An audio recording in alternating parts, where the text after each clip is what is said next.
Boa noite, meus amigos. Estamos aqui de volta, como sempre, começamos invocando a Santíssima Virgem Maria, o Santo Padre Pio de Petrolina, para que rogue a Deus que nenhuma injustiça se cometa nesse programa. Tem aqui vários avisos para vocês. O primeiro é o seguinte: dei uma espiada no site da professora Margarita Noyes, www.margaritalol.com, que ela está começando lá um novo programa chamado Grammar Track, baseado no livro do gramático Raymond Murphy, com um auxílio para a pronúncia, e inaugurando também um online book club, um clube do livro online, para facilitar os alunos o acesso aos textos que são usados nesse curso. Também o Zé Nivaldo Cordeiro anuncia que vai dar o curso Grande Sertão Veredas e a Formação do Brasil Contemporâneo. Isso vai parecer muito interessante. Serão 4 aulas de 1 hora, nos dias 11, 18 e 25 de junho e 2 de julho, às segundas-feiras, das 20h30 às 21h30. As aulas vão ficar disponibilizadas para download depois do curso. O curso será dado online. Então, dê uma olhada no site do José Nivaldo Cordeiro, que é... cadê o endereço do site? Eita. Bom, é josenivaldocordeiro.com.br ou .org? .com.br, CEDET Online. Ele vai dar curso no CEDET Online. cedetonline.com.br, cedetonline.com.br. Ou então vocês simplesmente vão lá no Google José Nivaldo Cordeiro e vão para a página dele, e lá tem as informações. Falar em informações, a semana passada eu disse que no site do Padre Paulo Ricardo havia informações sobre o curso para a consagração total à Virgem Maria segundo o método de São Luís de Montfort. Eu disse isso, mas era uma sórdida mentira, não havia informação nenhuma. Mas essa semana as informações estão lá, então agora passou a ser verdade. http://padrepauloricardo.org. Vão lá que está todas as informações.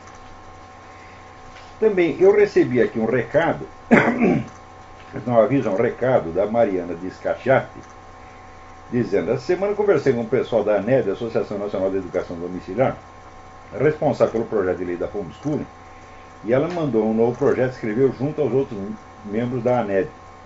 Excluíram um artigo que obriga os pais a seguirem os programas oficiais do governo e inseriam nos seguintes: 1. Os pais ou responsáveis pelo menor têm primazia na escolha do gênero de educação a ser ministrado aos filhos. E é dever dos pais responsáveis que optarem pela educação domiciliar registrarem em arquivo próprio o conteúdo ministrado domiciliarmente. Parágrafo 1. O Conselho poderá a qualquer tempo verificar o cumprimento desse requisito. Daí diz ela, ficou menos pior, eu acho, eu também acho. Então, é tal negócio. O que o diretor da ANED diz o seguinte: nós não lutamos pela legalização da educação domiciliar porque ela não é uma atividade proibida, nós queremos apenas a sua regulamentação. Então, muito bem, tenho uma maior apreciação por esse trabalho que a Mariana Descachate tem feito em favor do homeschooling, porque, do jeito que as coisas estão, o homeschooling que é a única esperança de sobrevivência de algum QI na cabeça dos brasileiros pelas próximas décadas. Pelos resultados obtidos nos testes internacionais, vocês veem que o trabalho que o nosso Ministério da Educação tem feito é um negócio absolutamente desastroso. Quer dizer, desastroso do ponto de vista de quem quer a verdadeira educação para as crianças, mas do ponto de vista de quem quer só demolir a sociedade e aumentar o poder do partido governante, então é um sucesso porque tem obtido exatamente isso. Tem feito uma nação de idiotas incapazes de se informar, então nada mais fácil do que governar um rebanho bovino. Então nem todas essas coisas acontecem por erro. Às vezes tem uma premeditação por trás da coisa. Por exemplo, agora vai ter mais uma reunião sobre esse negócio de aquecimento global, poluição, etc., esse ecologismo, etc. É no Rio 20. E escolheram para presidir a Rio 20 quem? A China, que é o país mais poluído do mundo e que já anunciou que não vai fazer merda nenhuma para controlar essa poluição, porque a prioridade deles é industrializar a China ao máximo. Eles têm obtido nisso um grande sucesso. E se alguém morrer com o pulmão cheio de poluição, quer saber, o governo chinês não está nem aí. Então a China é um modelo de ecologicamente correto. Tá certo? E por isso mesmo não botaram ela para presidir aí a Rio 20. Alguém aqui me avisa que a deputada do Rio de Janeiro, Cidinha Campos, para se vingar do blogueiro Daniel Fraga, que andou lá divulgando umas coisas contra o governo Sérgio Cabral, botou os dados da mãe do cidadão no Twitter. Mas isso é coisa que se faz, ô Cidinha Campos. Puta que pariu, mulher. Tu não tem vergonha nessa sua cara de bolacha, porra? Hã? Que coisa. Tem um pessoal que fala mal do Daniel Fraga porque ele é ateísta e quando ele abre a boca para falar da religião só sai besteira. Mas ele tem feito um belo trabalho a respeito da corrupção do PT, do mau governo, etc, etc. E nós temos que apreciar o que é certo. Não é porque o sujeito está errado em uma coisa, ele tem que estar errado em tudo, pô. Né? Que brasileiro tem esse negócio de pensar em bloco. Ou você concorda com tudo, ou você está errado. Então, isso aí não tem sentido, meu filho. Não é possível, não é humanamente possível. Dizer, a concordância total, eu não tenho concordância total nem comigo mesmo. Como é que eu vou ter com os outros, pô? Por falar em concordância total, tem um rapaz aí que parece que é formado em biologia, um tal de Pirula. O sujeito chamado Pirula, meu Deus do céu. Você vai querer que eu discuta com um cara chamado Pirula, porra? Ele ouviu a notícia que eu dei aqui sobre o negócio do uso de fetos na fabricação de fetos abortados, na fabricação de adoçantes, ou não é bem de adoçante, é uma substância que enfatiza, que aumenta, intensifica o gosto, né? E ele ouviu essa notícia que saiu aqui nos Estados Unidos inteiro, todo mundo está sabendo disso. E ele interpretou o seguinte: ele disse, esse senhor Olavo de Carvalho está dizendo que a Pepsi está pegando fetos, esmigalhando e jogando dentro das latinhas. E daí ele usa os seus conhecimentos adquiridos no curso de biologia para demonstrar que isso é impossível. Então aqui, ó, Pirula, esse negócio chama-se, em lógica erística, chama-se espantalho ou homem de palha. É o seguinte, você inventa um argumento idiota, você interpreta a frase do outro no sentido mais idiota possível, em seguida você refuta esse sentido e sai todo vitorioso. Quer dizer, você constrói um espantalho que você mesmo inventou, bate nele e diz que bateu em mim. Porra, agora eu quero saber como é que um sujeito tira um diploma de biologia sem conhecer os princípios mais elementares da argumentação e da prova. Se você não sabe distinguir entre o que é um argumento e o que é um homem de palha, um espantalho, meu filho, você não podia ter entrado na faculdade. Mas no Brasil entra tudo. Faculdade no Brasil é um ímã complacente, um imenso ímã complacente, onde passa tudo até o Pirula. Você está entendendo? Agora, eu não sei porque que me mandam essas coisas. Porque no Brasil está cheio de cara. É o seguinte, veja, eu estou trabalhando nessa coisa faz 40 anos. Né? Somando, vamos dizer, todas as apostilas e gravações que eu pus na internet, já são mais de 40 mil páginas, sem contar os 12, 13 livros que eu publiquei, que já está indo mais não sei quanto para publicação. Então, tem um imenso currículo de congressos que eu participei, de entidades científicas onde eu falei, etc. Está tudo lá no online. Bom, daí aparece o sujeito e ele descobre uma frase, e ele está seguro o seguinte: se eu demitir uma frase do Olavo, eu derrotei o Olavo de Carvalho, eu humilhei o Olavo de Carvalho. Puta que pariu. Mas nem isso os caras conseguem. Quando ele pega uma frase para discutir, ele não consegue entender a frase. Ele dá um outro sentido que ele inventou. Quer dizer, nem isso tu é capaz de fazer. Olha, mas uma frase. Quantas frases eu já escrevi? Eu estou falando aqui de 40 mil páginas. Você imagina o que tem de frase ali. Você pega uma, vai lutar com ela e se atrapalha todo. Fica parecendo que tinha aquela história do quadrinho do Agar, o horrível. Né? Tinha um personagem, um amigo dele, um magrinho, esqueci o nome. O Agar horrível chega em casa e tá o amigo dele dando umas porradas. Pá, pá, pá. O Agar, o que você está fazendo? Daí o cara diz: um guerreiro precisa se vencer a si mesmo. Então é isso que esses caras estão fazendo, estão dando porrada nele mesmo, achando que é o guerreiro que está se vencendo a si mesmo. Existem milhares dessas pessoas no Brasil, eu fico impressionado, porque eles são um bando de fracassado, de coitado, de infeliz, que chega aos 40 anos, está morando na casa da mãe, você está entendendo? E conseguiu uma diplomazinha de merda, tá certo? E o sonho da vida dele é assim: eu vou desmantelar o Olavo de Carvalho. Ele pega uma frasezinha, vai discutir com a frase e a frase bate nele. Como é que é isso? Por que tem isso no Brasil? Por que tem tanta gente assim? Né? Então tu quer discutir comigo, meu filho? Então tu leia a minha obra, faz o seguinte: pega um livro meu, pega o Aristóteles em Nova Perspectiva e faça uma crítica integral, desmantele a minha tese. Faça isso se tu for capaz. Quer saber? No Brasil não tem um capaz de fazer isso. Tem um. Né? Então, Quer dizer, uma coisa de uma miséria intelectual, humana, moral, assim, indescritível. A gente conta essas coisas aqui para americanos, eles não acreditam, eles não chegam a entender. Quer dizer, o Brasil entrou numa outra escala, numa outra dimensão. Assim, mas está menos abaixo de infinitesimal, é uma coisa de uma insignificância tão imensa que chegou no indizível. Né? Então aí tem. Agora a pessoa, por que eles me mandam isso? Pô? Por que eu tenho a ver com um treino chamado pirula? Pirula, meu Deus do céu, onde é que vai parar isso? Né? E também aquele negócio, né? Faz questão de dizer, o astrólogo. Né? Olha aqui, eu assim, trabalhei com astrologia entre os anos 70 e 80. Quando eu acabei encerrei minhas atividades na área, esse seu pirula não tinha nem nascido, porra. Ele não era sequer um espermatozoide. Né? Então ele acha assim que o essencial da minha vida, de fato, é a astrologia. Eu estou assim, a filosofia é só um disfarce, é só uma camuflagem que eu coloquei em cima. Né? A puta que pariu. Né? Então, agora, aqui nos Estados Unidos, essa semana aconteceu um negócio extraordinário, que foi a vitória do governador do Wisconsin, Scott Walker, contra, né, toda a esquerda reunida, a grande mídia e os sindicatos. Aqui existe uma instituição que se chama recall. O recall se chama de volta. E o recall é o seguinte: no meio do mandato do cara, você pode convocar uma nova eleição. Dizer, não, esse cara está governando mal, quer uma nova eleição. Eles fizeram um recall e inventaram um candidato de esquerda. A mídia inteira está dizendo que Scott Walker está ferrado, acabou a carreira dele.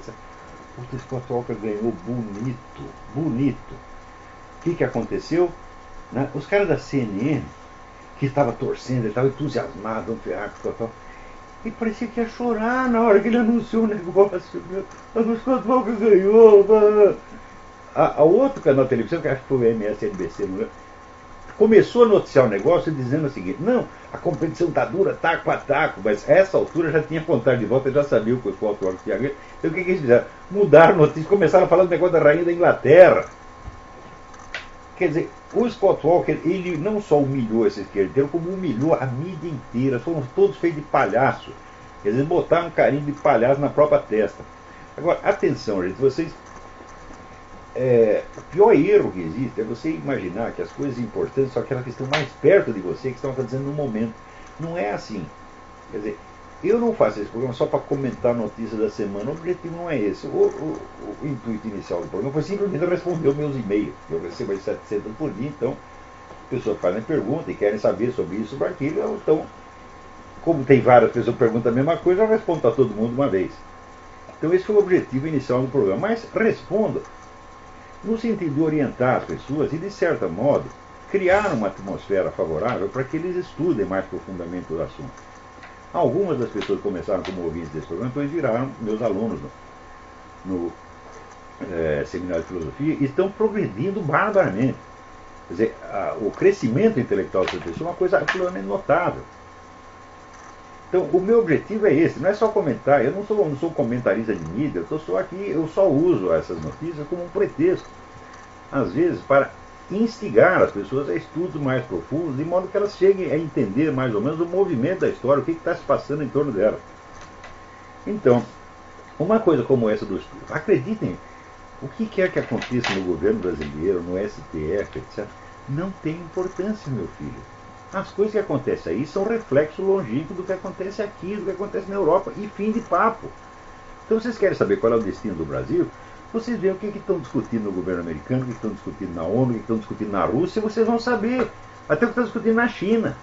Né? Até a China decide o destino do Brasil. Não vai aí presidir a Rio 20? Então, é para lá que vocês têm que olhar. Agora, aqui nos Estados Unidos também o pessoal cai na mesma ilusão. Estuda só o que está, assim, ocupando o noticiário naquela semana e esquece coisas importantíssimas. Então, por exemplo, a essa altura você já tem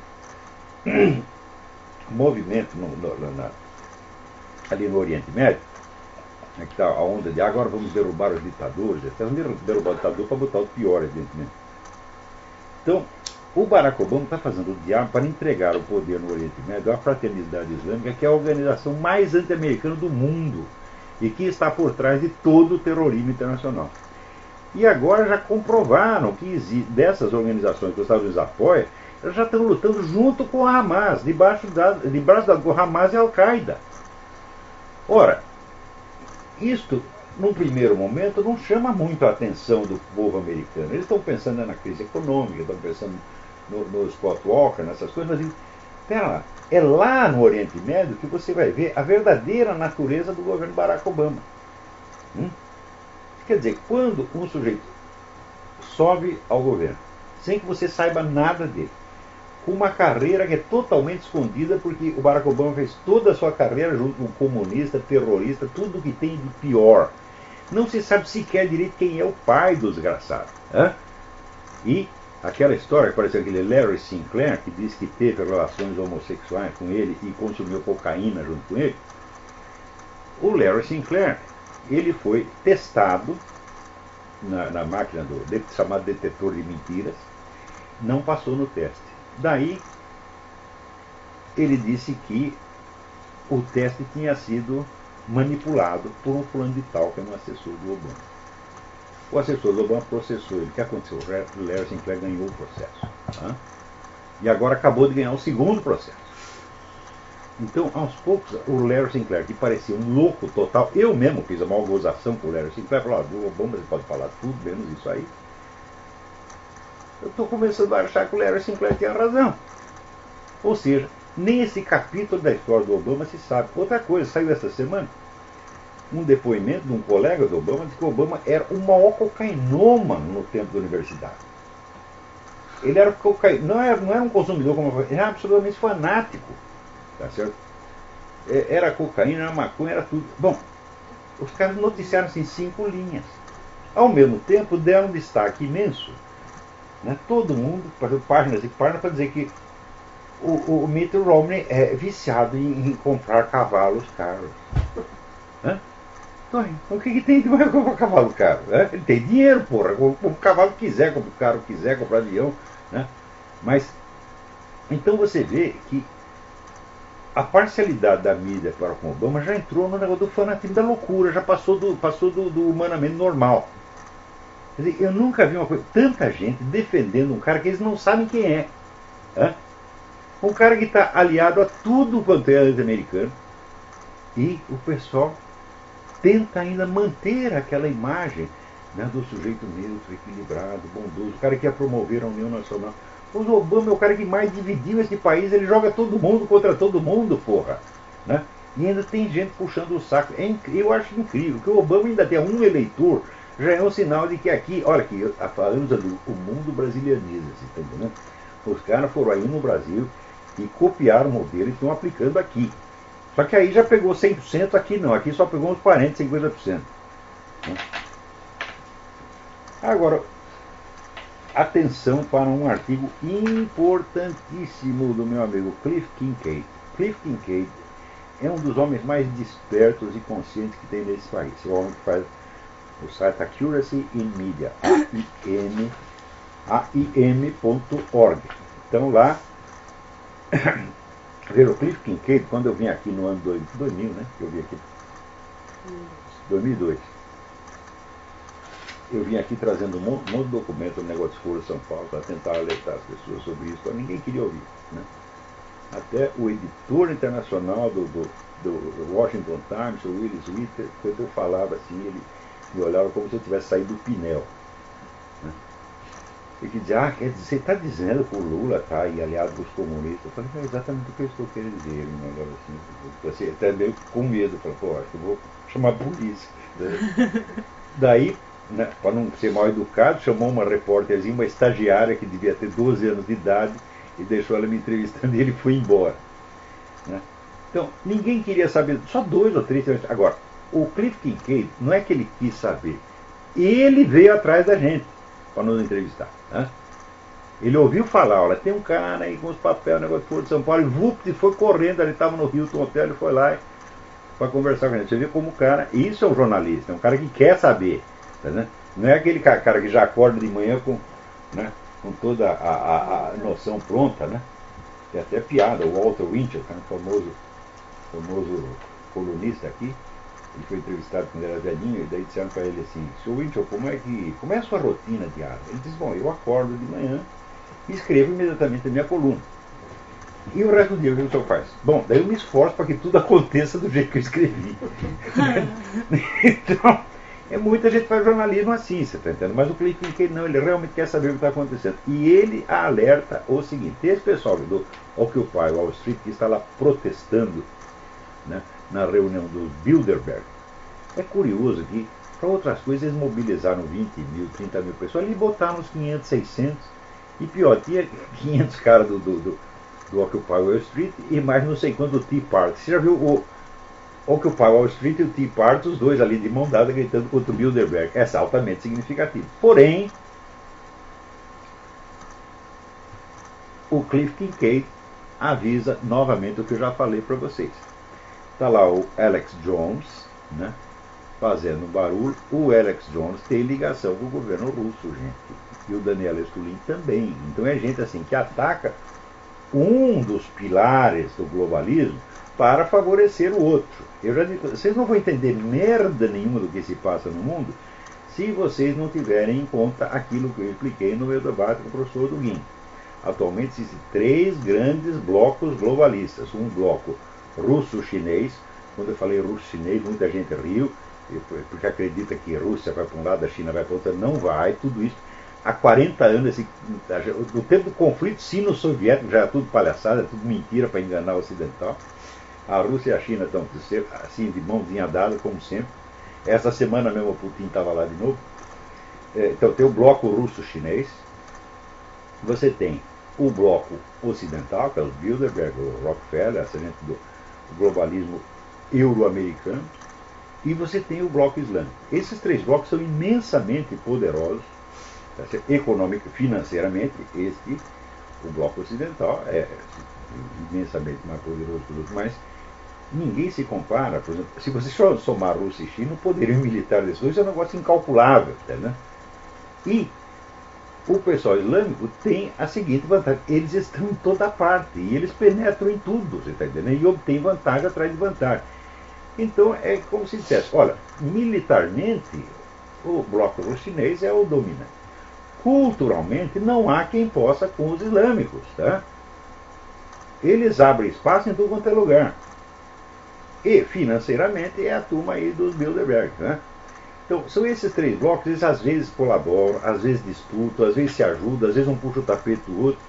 E é na disputa desses 3 blocos e na sua aliança ou conflito, é isto que vai decidir o destino da humanidade nos próximos anos, nas próximas décadas, tá certo? Né? A não ser no caso de uma intervenção divina, né? Então, e o que está acontecendo ali é o seguinte: é o bloco russo-chinês está lá mandando os caras fazer barulho contra o Bilderberg, porque o bloco russo-chinês se esconde por trás disso. Você está entendendo? Não que o que o Alex Jones diz contra o Bilderberg seja falso, não é verdade, é tudo verdade. O Alex Jones, às vezes, é uma fonte preciosa de informações, como o Daniel Estulin. Eu mesmo recomendei o livro do Daniel Estulin, que é um espanhol de origem russa, e que é assim, a amiguinha do Fidel Castro, está ali de mãozinha dada com o Fidel Castro, né? Então, onde você vê? Alex Jones, ele jamais menciona a KGB, né? Como se a KGB tivesse parado de existir. Você fala, não tem mais KGB, é FSB. A KGB mudou de nome 1000 vezes, né? Muda de nome, de identidade, mas está sempre lá. Ninguém foi demitido da KGB. A KGB continua sendo a maior organização de qualquer tipo que já existiu no mundo. Né? E você vê, a força que a KGB tem é assim, ela consegue não só, às vezes, determinar o rumo de certos acontecimentos, mas determina o que vai acontecer e já determina o que o povo tem que pensar a respeito. Quer dizer, cria o fato e cria a imagem ao mesmo tempo. E a imagem gruda na cabeça das pessoas e dura décadas. Né? E daí, quando finalmente se revela a verdade, é tarde demais. Então, leiam lá um artigo do Cliff Kincaid, Russian Dupes Behind Bilderberg Protests. Quer dizer, tem trouxas a serviço da Rússia por trás do protesto do Bilderberg. Não que o protesto não seja merecido, é claro que sim. Tudo que estão falando é verdade, mas tem o pedaço que eles não falam. E não é um detalhezinho que eles não falam. Né? Que ninguém pode falar tudo, evidentemente. Porém, não é possível analisar essa coisa do globalismo imaginando que só existe um grupo globalista. Você vê, o projeto russo de dominação mundial é a coisa mais velha. Em 1920 já estava pronto o projeto. Né? Então, eu mesmo já citei aqui, não estou com o livro na mão agora, né, que é o projeto russo do governo mundial. O autor chama não sei o que, Eliot. Eu esqueci o primeiro nome dele agora. Isso é um livro da década de 60, esse é um clássico. Né? Também, vocês viram, existe o livro do Joachim Hoffmann, um historiador alemão, que teve acesso aos arquivos de Moscou e lá descobriu o seguinte, diz que a história oficial dizia que quando Hitler atacou a Rússia estava completamente despreparada, foi pega desprevenida, né? E ainda precisou de não sei quanto tempo para se armar, etc, etc. O Hoffmann descobriu que era tudo falso. A Rússia estava muito mais armada do que a Alemanha e pior, ela tinha tanques melhores, aviões melhores, canhões melhores, tudo, muito mais tropa, muito mais gente, muito mais dinheiro e estava tudo na fronteira com a Alemanha pronto para invadir. Só foi pego desprevenido pelo seguinte: a doutrina oficial militar russa que o Hoffmann transcreve no livro, porque eu estava até aqui. Peraí, um momento, eu vou pegar até para mostrar para vocês.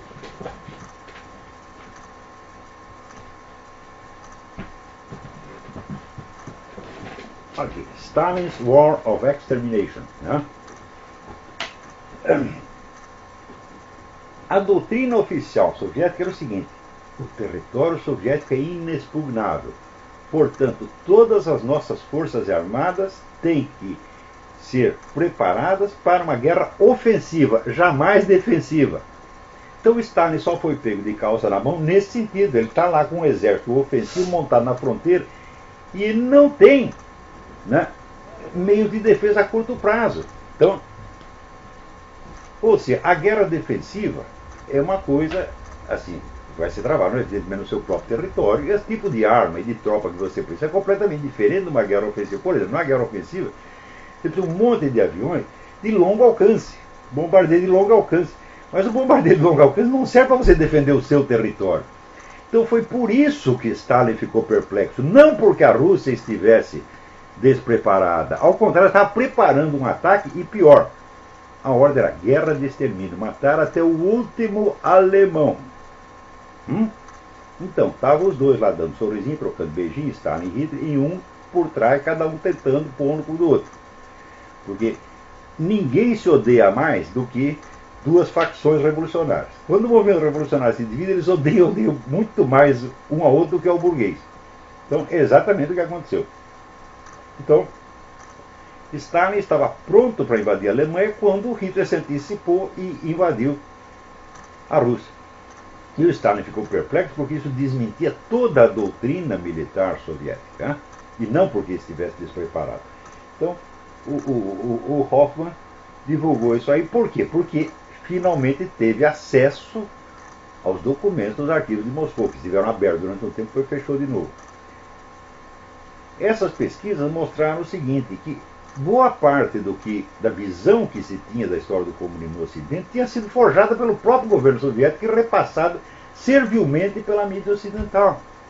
Por exemplo, essa história de que a Rússia, coitadinha, não tinha arma para se defender do Hitler, estava desarmada. Né? Tinha as intenções mais pacíficas do mundo. Todo mundo acreditou nessa merda. Né?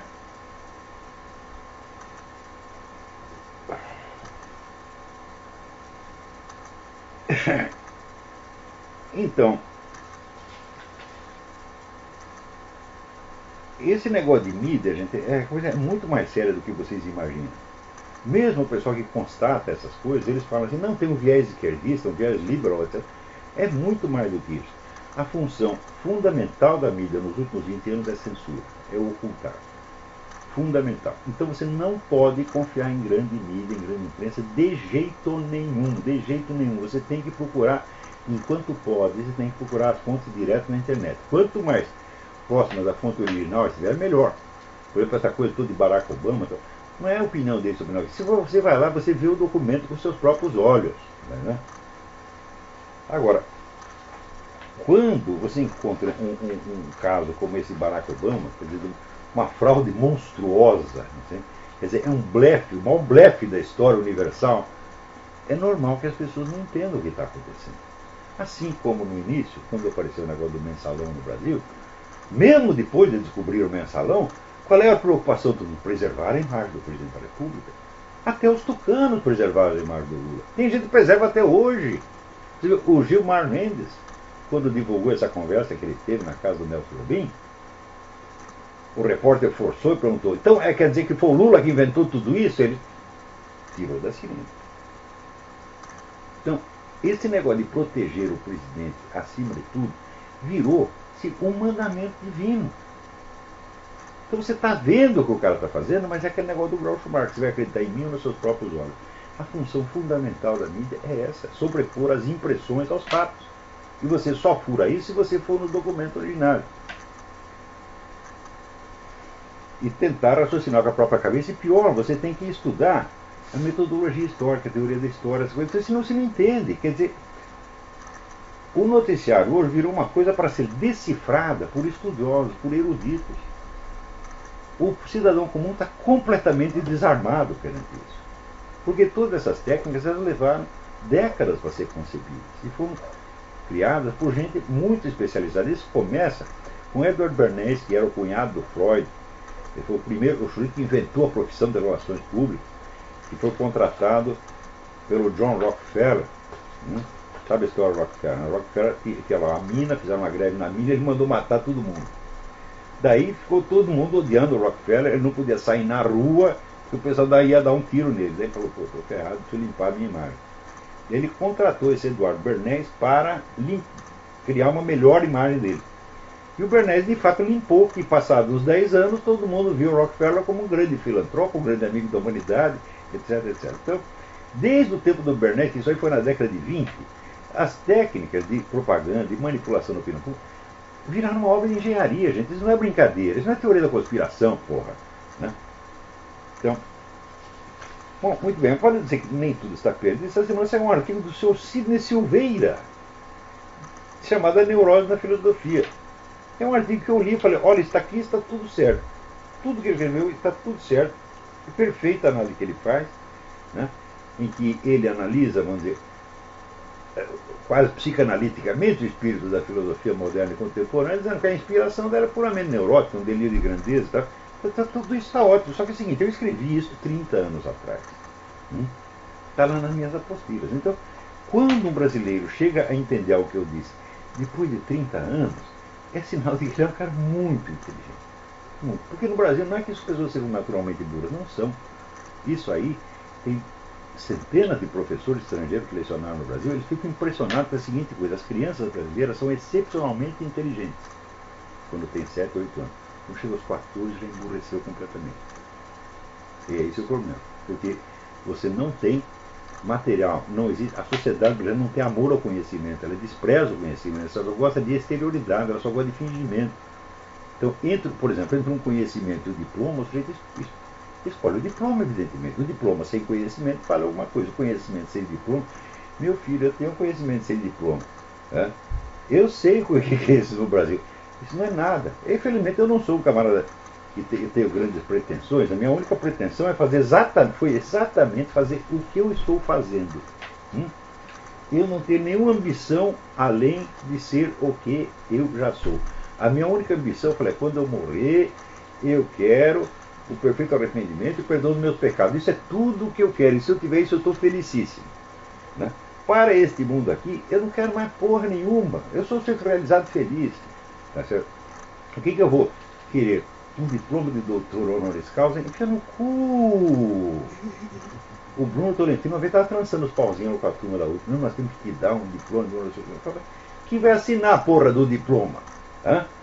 Isso eu não quero, esta porra. Não significa nada. Ou você tem o conhecimento ou você não tem, meu filho. Hã? Então a minha mulher fica me passando recadinho aí. Porra, se não dá, mulher. Hã? Então, aqui, Thales Regis, Paula Rocha pergunta: Como foi o seu exílio voluntário? Como o senhor fez para conseguir? O que precisou? Quais procedimentos deve tomar para ter uma cidadania, etc, etc. Olha, é o seguinte, eu tive muita sorte, porque eu um dia estava comentando com a minha mulher, se eu ficar aqui no Brasil mais uma semana, vocês vão ter que me remover para o Pinel, né? Porque eu vou assassinar algum cidadão brasileiro na rua, qualquer um. Eu vou pirar completamente, vou fazer um desatino, não estou aguentando mais, né? O meu saco está assim, né, no limite da sua elasticidade. Tá? Eu estava falando isto e eu recebo uma notícia de que o Diário do Comércio da Associação Comercial estava me convidando para ser correspondente deles nos Estados Unidos. Daí foi, assim, foi intervenção divina, evidentemente. E daí me deram um emprego e eu vim para cá como correspondente do Diário do Comércio. Quando cheguei aqui, eu solicitei o Green Card, e era o Green Card específico para cidadãos estrangeiros com habilidades especiais. Então você tem que provar que você fez alguma coisa na ciência, nas artes, na literatura, qualquer coisa. E eles começaram a pedir documento, e pediram, foi 4.000 páginas de documento, um negócio incrível. Eles queriam assim, o currículo com tudo, quase que dia por dia, e com os documentos comprobatórios, um negócio de louco. Né? Daí no fim nós quase ficamos loucos, era só papel que voava aqui e tal. No fim juntamos tudo e a coisa foi aprovada. Então agora você imagina como, nessa altura, como a gente fica preocupado com o que pensa de nós, o Rodrigo Constantino ou o seu filho. Né? Quer dizer, para o Ministério do Interior, aqui, o Homeland Security, eu sou um foreigner with special abilities. Para eles, eu sou um bosta. Eu não me incomodo de ser um bosta. Não faz, para mim não faz a mínima diferença. Na verdade, eu confesso que eu sou um bosta. Entendeu? Mas, meu filho, comparado a vocês, eu sou Aristóteles, eu redivivo. Entendeu? Quer dizer, ser um bosta é uma aspiração que muitos brasileiros têm. Seremos bostas quando crescermos, mas não vão crescer. Mas, olha, não está fácil. Porque esse pessoal também que vem aqui como ilegal, você fica cada vez mais ilegal. O número de crimes cometidos por imigrantes ilegais é uma coisa de louco. Ele chega aqui com uma bola frente toda atrás, então ele não consegue se encaixar bem na sociedade. Né? Então ele vai para o submundo, onde ele é recebido de braços abertos. Espera aí, tem alguém na linha. Alô, quem é? Oi, Alexandre. Alexandre, tudo bem? Tudo bem? Eu tenho uma pergunta sobre o mercado pelos Estados Unidos. Sim. Eu queria saber por que a Fox News é o único veículo da mídia americana que dá espaço aos conservadores e o número de telespectadores da Fox indica que o mercado está carente de informações para esse ponto. Pois é, o que aconteceu na Fox é um negócio excepcional. Quer dizer, o Murdoch deu ali uma chance para meia dúzia de caras, eles aproveitaram a chance. Porém, não pensem que a coisa está assim, porque tão logo a Fox começou a dar algum espaço para os conservadores, apareceu lá um príncipe saudita, cheio de dinheiro, cheio de petrodólares até no cu, e comprou uma boa parte das ações da Fox. Então é o seguinte, vocês falem o que quiserem, mas vocês não mexam muito com o Islã. Então até ali você tem limites. É um negócio incrível. Agora, as outras, você sabe que a grande mídia americana são 6 empresas, eu não lembro o nome de cada uma das empresas agora, posso até ver depois, já vi, posso. Então, assim, você pega 6 pessoas, uma telefona para a outra, fala o que nós vamos publicar, o que nós vamos vetar, e pronto, acabou.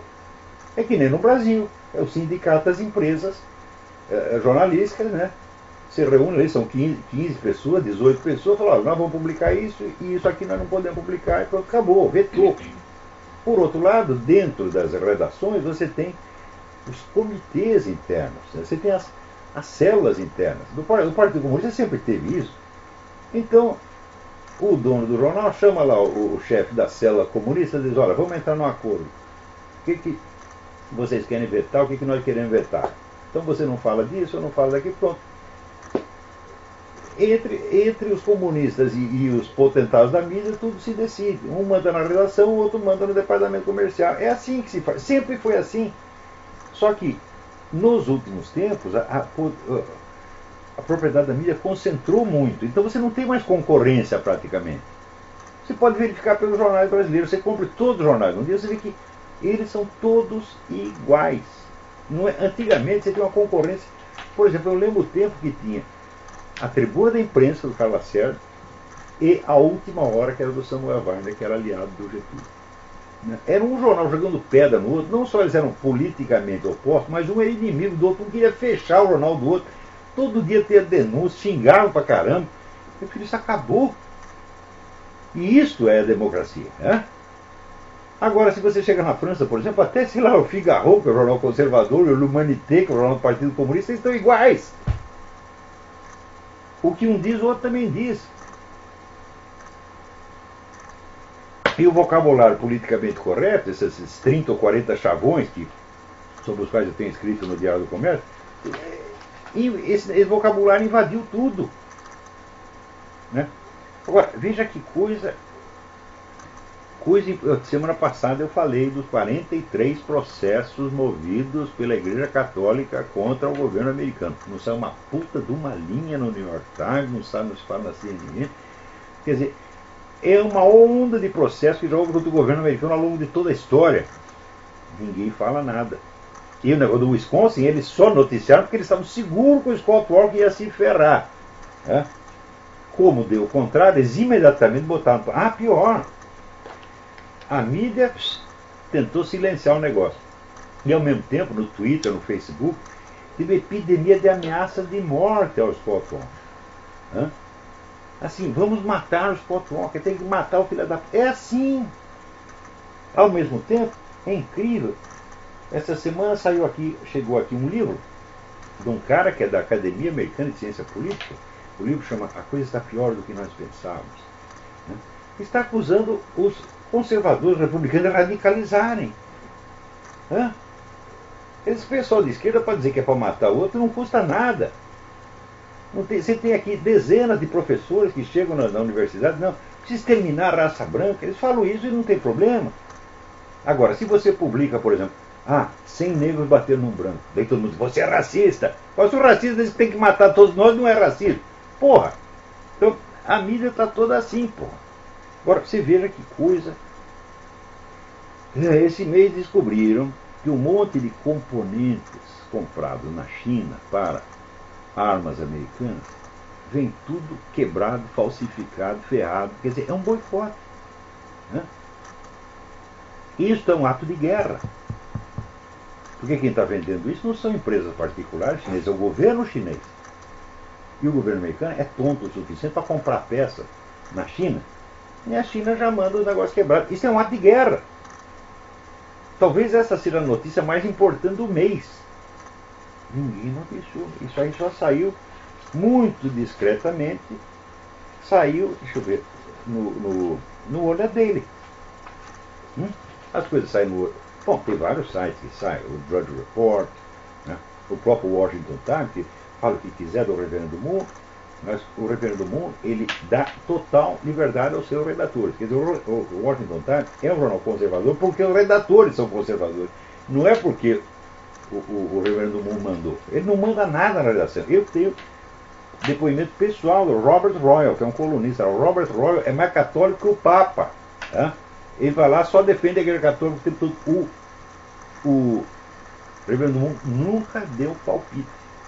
Você não vai dizer que o Ronaldo é oficialmente católico. Não, o Ronaldo é munista, mas o mundo dá liberdade para os caras. Então, a opinião majoritária da redação é conservadora, então ficou o jornal conservador.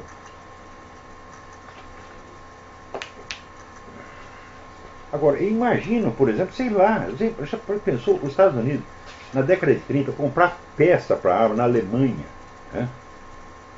E a Alemanha manda as peças tudo quebradas para ferrar com você, é um ato de guerra, evidentemente. Hoje a China comete um ato de guerra, todo mundo faz de conta que não viu.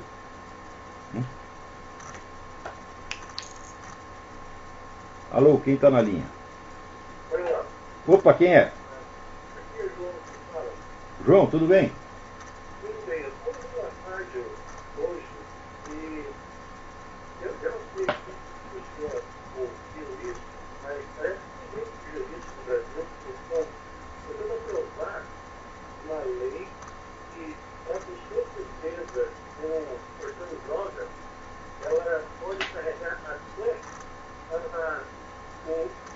a quantidade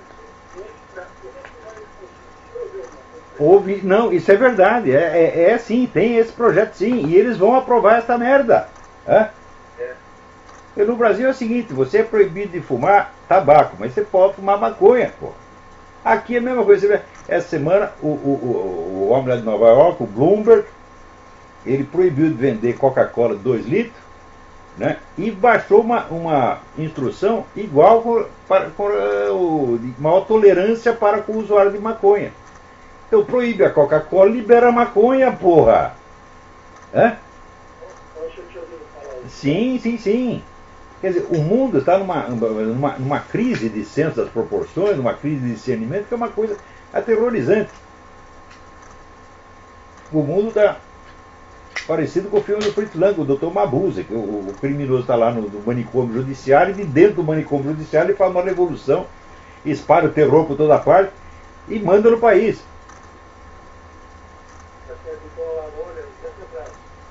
Abraço para você, tudo de bom. Olha, esta semana o pessoal está aqui comemorando que aquela menininha que foi fotografada no tempo da guerra do Vietnã, Kim Phuc, menininha que tinha 9 anos, vou mostrar aqui para vocês, não sei se dá para ver aí? É uma foto célebre. A cidade tinha sido bombardeada com napalm, e a menina com queimadura saiu correndo sem roupa. Essa foto ficou famosa no mundo inteiro. Então o Kim Phuc agora, né, completou os 40 anos, então fizeram uma matéria com ela, né? E eu vi aqui na mídia, eu não vi uma referência à seguinte coisa. Quando houve este bombardeio, as tropas americanas já estavam fora. Os americanos tiveram maneira de nenhuma ver com isso, né? Ninguém lembra esse pequeno detalhe. Também, essa Kim Phuc, depois desse episódio, ela foi pega pelo governo vietnamita, o governo comunista, e foi usada como instrumento de propaganda durante 20 anos. Chegou uma hora que ela não aguentava mais, ela fugiu para o Canadá, onde mora agora, porra. Essa é a verdadeira história da Kim Phuc.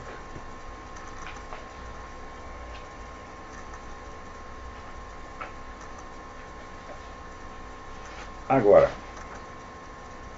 outra coisa que o pessoal não está prestando muita atenção. A China e o Japão agora já estão fazendo negócio diretamente com as suas moedas, sem passar pelo dólar, que era a moeda como é quase oficial para o comércio internacional. E note bem, basta 2 ou 3 países fazerem isso, o dólar já para as picas. Né? Isso já está acontecendo, não é que vai acontecer. Por enquanto é só 2 países. E tinha que começar, evidentemente, com a China. Outra coisa, a China, o país que mais comprou dólar durante os últimos 10 ou 20 anos. Então está cheio de dólar. E a China agora está vendendo os seus dólares a preço de banana. Então, quer dizer, está atacando a economia americana por 2 lados. Veja, a China boicota as Forças Armadas americanas e abre guerra econômica contra os Estados Unidos e ninguém fala nada. Está todo mundo com sorriso com a China, porra. Quer dizer, é incrível. Quer dizer, o país tem um presidente, o presidente está lá para servir as potências estrangeiras, para servir os inimigos do país. Assim como você vê aqui, aí na América Latina, o que está acontecendo na Colômbia? Inventaram a tal lei da justiça transicional, que significa o seguinte: os guerrilheiros, terroristas que mataram 30 mil pessoas, aqueles que invadiram palácios terroristas, nada vai acontecer para eles, nunca. Eles estão liberados, eles podem concorrer ao Congresso, podem criar partido político, podem se instalar legalmente no comércio de drogas, e quem os combateu vai para a cadeia. Isso é feito num país onde 90% da população odeia os comunistas, odeia as Farc. Quer dizer, a opinião pública não significa mais merda nenhuma. Mais informações no site Nota Latina. .blogspot. Pô, minha mulher fica dando palpite, pior que é palpite certo. Então, nós já estamos aqui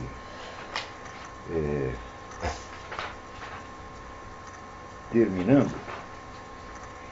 Essa semana saiu um negócio interessante, um cara do Partido Comunista escrevendo contra o Lula, dizendo que o Lula é o cérebro da burguesia, ele está enchendo o cu de dinheiro da burguesia, etc, etc. Eu acho gozado. Quer dizer, o cara está evidentemente de boa fé pela indignação dele. Só que é o seguinte, eu não lembro o nome dele, semana que vem eu vou lembrar. Ô, seu fulaninho, você que escreveu essas coisas contra o Lula, desde um ponto de vista comunista, os comunistas sempre foram assim. Será que você está descobrindo agora? Lenin foi assim, Stalin foi assim, Mao Tse Tung foi assim, são todos iguais. Será que você ainda não percebeu? Isso está na natureza das coisas, não existe o comunista idealista que ele quer levar uma vida simples e ele é contra a luxúria burguesa. Tudo isso aí foi sempre da boca para fora, porque se você estudar Karl Marx direitinho e Lenin direitinho, você vê que não é para fazer nada disso. Lenin dizia, olha, a melhor maneira de derrubar o capitalismo é a gente ser capitalista. Ele dizia isso, porra. E você ainda não aprendeu? Então é isso aí. Por hoje acabou. Até a semana que vem. Muito obrigado.